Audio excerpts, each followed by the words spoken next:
ছেড়ে দাও মা, ছাড়ো মা, আমাকে ছাড়ো। লাগাও, আরো ভালো করে লাগাও। আমাকে কেউ বিল লেগে দেখতে আসলে রুমের পাহাড় বেরিয়ে যায়।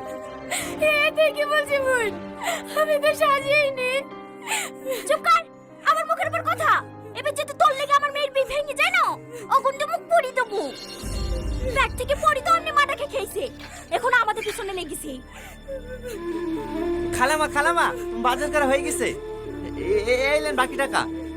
এই লাও ধরো, এই দুটো বন্দুক দিয়ে তুমি যে কোনো একটা ব্যবসা শুরু করো গা। না না, এ বালা আমি নিতে পারবো না, এটা তো তোমার মায়ের শেষ স্মৃতি। যদি আমি বন্দুক দিয়ে ছাড়াতে না পারি।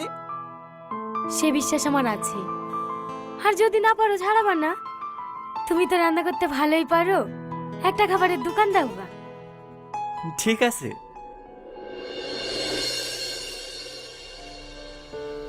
কিছু মনে করো না বাপ, সব জমি বিক্রি করেও 45 লাখ টাকার বেশি হলো না। ঠিক আছে মা, ও কোনো ব্যাপার না, বাকিটা আমি ম্যানেজ করে নেব। হ্যাঁ ঠিক আছে বাপ।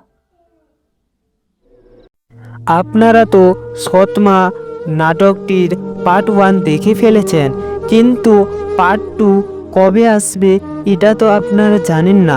তাহলে এই ভিডিওটাতে একটা লাইক করে সাবস্ক্রাইব করে দিন আর সম্পূর্ণ ভিডিওটি দেখতে থাকুন।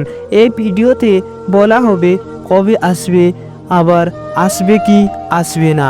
তো বলবো যে এটাই, যদি চ্যানেলটাতে নতুন হয়ে থাকো তাহলে অবশ্যই সাবস্ক্রাইব করে নেবে এভাবে আপডেট পাওয়ার জন্য। সৎমা সিরিয়ালটি আজকে বিকালে না হলে রাতের মধ্যে অবশ্যই দেওয়া হবে। আপনারা যদি এই সৎমা সিরিয়ালটির পার্ট 1 না দেখে থাকেন তো দেখে আসুন, তারপরে আজকে রাতে পার্ট 2টি দেখে ফেলবেন। তারপর কিন্তু কি বলবো, টনি কিন্তু খুবই একটা গরিব ছেলে ছিল, আর সালমা ওর সৎ মেয়ে ছিল, তার জন্য খুবই অবহেলা হতো। তার জন্য কি ভাবলো, ও সালমাকে টনির সঙ্গে বিয়ে দিয়ে দিল।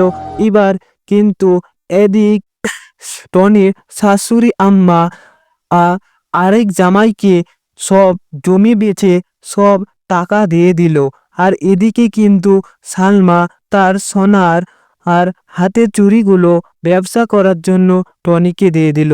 তো পার্ট 2 কি হতে চলছে তো আপনারা অবশ্যই পার্ট 2টি দেখবেন। আর এভাবে নতুন নতুন আপডেট পাওয়ার জন্য চ্যানেলটিকে সাবস্ক্রাইব করে রাখবেন।